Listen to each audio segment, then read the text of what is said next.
Em meio ao esplendor da corte de Israel, o rei Davi desfrutava dos frutos de suas conquistas. A cidade pulsava ao ritmo de festas e celebrações, e todos admiravam o grande líder que expandira as fronteiras e assegurava a paz. Mas nem todas as paredes do palácio eram claras. Davi guardava um segredo sombrio, algo que nem mesmo seus conselheiros mais próximos ousariam desconfiar.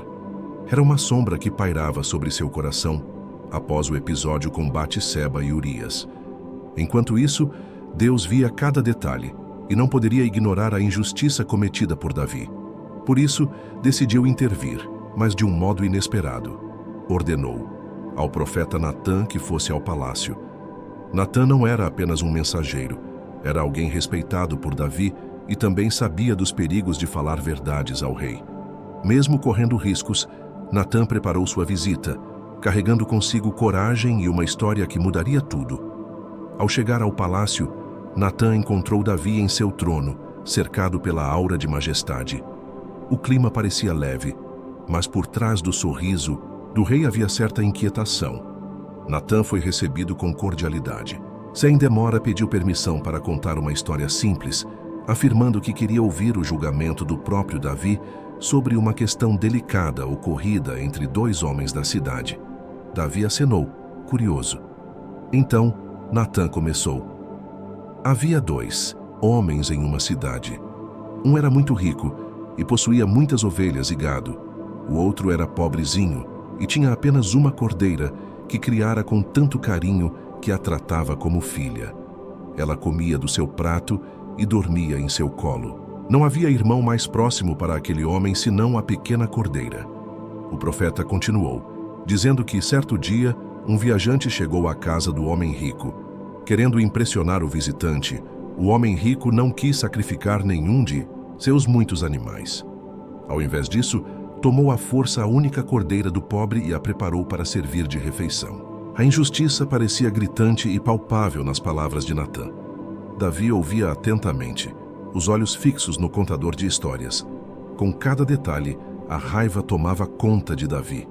Revoltado, ele não hesitou. Levantou-se e declarou que o homem rico era digno de morte por tamanha crueldade e injustiça, e deveria restituir ao pobre 4 vezes o valor da cordeira. Sua indignação não era apenas de rei, mas de alguém atingido por uma ferida pessoal. Ele jamais toleraria tamanho abuso em seu reino. Natã, vendo o impacto de sua história, fez uma pausa significativa. O silêncio do salão era pesado, expectante. Então, com coragem e voz firme, Natã olhou nos olhos de Davi e disse: "Tu és esse homem." Naquele instante, o rei percebeu que a parábola não era sobre desconhecidos. Era um retrato cruel e direto de sua própria traição e abuso de poder. O impacto dessa revelação caiu como um trovão no coração de Davi. Incapaz de fugir da verdade, ele sentiu o peso de suas escolhas e compreendeu que Deus via muito além das aparências. Natã, ainda diante do rei, permaneceu firme, pronto para dizer tudo aquilo que Deus havia instruído, enquanto Davi, devastado, aguardava a continuação da dura mensagem. Natã, então, começou a relatar tudo o que Deus havia feito por Davi. Lembrou ao rei como fora escolhido ainda jovem, tirado de trás das ovelhas para se tornar o líder de Israel. Deus havia lhe dado o trono, as vitórias, a casa de Saul e tantas bênçãos que um simples pastor jamais poderia imaginar receber. Era uma história de graça e generosidade, mas também de grandes responsabilidades diante de Deus e do povo. Com cada palavra, Natã destacava que Davi, mesmo rodeado de bênçãos, havia desprezado a vontade do Senhor. Não foi apenas um deslize.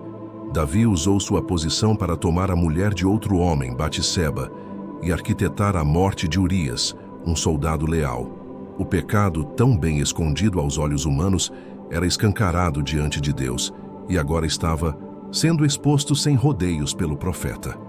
Natã explicou em tom solene que o juízo divino seria severo. A espada jamais se apartaria da casa de Davi. Aquela violência e traição que ele perpetrou seriam replicadas dentro de sua própria família. Além disso, alguém muito próximo a ele de sua casa tomaria suas esposas diante de todos, trazendo vergonha pública ao rei, exatamente como Davi fizera em segredo. Foi então que Natã anunciou: o filho nascido do adultério com Batseba morreria. Essa sentença era dolorosa e direta, algo difícil de compreender e aceitar, mas Natã deixou claro que aquilo não era punição impensada. Deus havia perdoado a vida de Davi, que poderia ter morrido pelo seu erro. Ainda assim, haveria consequências inevitáveis para sua escolha. Diante da gravidade das palavras do profeta, Davi, por fim, não tentou argumentar ou se justificar. Seus ombros visivelmente caíram, e ele, com um tom humilde e resignado, confessou: pequei contra o Senhor. Nesse momento, toda a postura régia foi substituída pela vulnerabilidade de alguém que reconhece ter ultrapassado limites impensáveis, buscando apenas misericórdia. Natã viu nesse gesto sincero de arrependimento uma resposta que esperava. Embora as consequências permanecessem, Deus, em sua misericórdia, não tiraria a vida do rei. O perdão divino ficava evidente, mas o ciclo de dor estava apenas começando para Davi e para sua casa, inaugurando uma série de eventos que marcariam sua história pessoal e a do reino de Israel. Quando Natã saiu do palácio, o clima havia mudado completamente. Não havia sinais de festa, apenas um silêncio pesado de reflexão e tristeza. Davi, agora sozinho, entenderia que mesmo o ungido do Senhor, com todo o seu poder, não estava acima da justiça divina. O profeta, por sua vez, cumprira seu papel corajosamente, temendo a Deus mais do que ao homem. Do lado de fora, os acontecimentos do palácio ainda eram desconhecidos pelo povo, mas aquele encontro entre Davi e Natã seria lembrado, geração após geração, como exemplo de arrependimento verdadeiro e do equilíbrio entre o juízo e a misericórdia de Deus. O rei, agora mais consciente de sua fragilidade, passaria a lidar com as consequências que suas escolhas trariam para sua família e para toda Israel. Poucos dias se passaram desde a visita de Natã, e um novo peso tomou conta do lar de Davi e Batseba. O bebê recém-nascido, fruto da união marcada pelo pecado, adoeceu gravemente. A notícia abalou profundamente Davi, que logo percebeu que essa enfermidade não era uma coincidência comum, mas parte do juízo profetizado por Natã. Nenhum dos melhores médicos do palácio conseguia aliviar o sofrimento da criança, aumentando a angústia de todos os que estavam por perto. Davi imediatamente se lançou em jejum e oração, prostrando-se no chão em humildade. Seu comportamento era um reflexo de sua dor e arrependimento. Ele não tocava alimentos, recusava-se a se levantar e passava noites intercedendo pela vida do filho. Os servos preocupados tentavam convencê-lo a se alimentar, mas o rei não lhes dava ouvidos. Sua única esperança era um milagre da parte de Deus. Ao redor do palácio, cresceu uma atmosfera de apreensão. As canções e risos deram lugar ao sussurro dos passos cautelosos. Batseba, por sua vez, permanecia em silêncio, tomada por sentimentos de culpa, dor e tristeza. Davi, mesmo sendo rei, parecia apenas mais um pai desesperado para salvar a vida de seu filho, implorando por misericórdia diante do inevitável. Dia após dia, a situação permanecia inalterada. Davi continuava deitado sobre o chão frio, vestido de luto, sem demonstrar interesse por qualquer assunto de governo. Os conselheiros e servos reuniam-se em discretas conversas sobre como agir diante daquela cena. Nunca antes tinham visto seu rei tão abatido, tão distante do trono e dos assuntos reais, consumido por uma culpa esmagadora. No 7º dia, o silêncio do palácio foi rompido. Os servos perceberam que a criança havia morrido. Tomados de medo e compaixão, hesitaram em dar a notícia ao rei, receando que ele pudesse fazer algo desesperado ao saber do desfecho.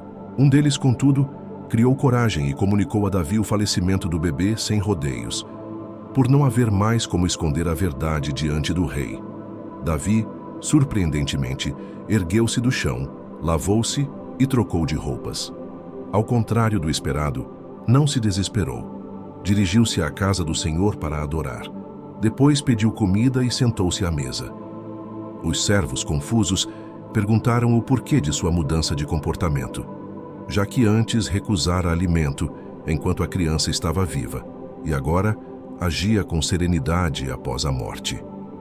Com sabedoria e resignação, Davi respondeu: Enquanto a criança estava viva, jejuei, pois dizia comigo mesmo: Talvez o Senhor tenha misericórdia e deixe meu filho viver.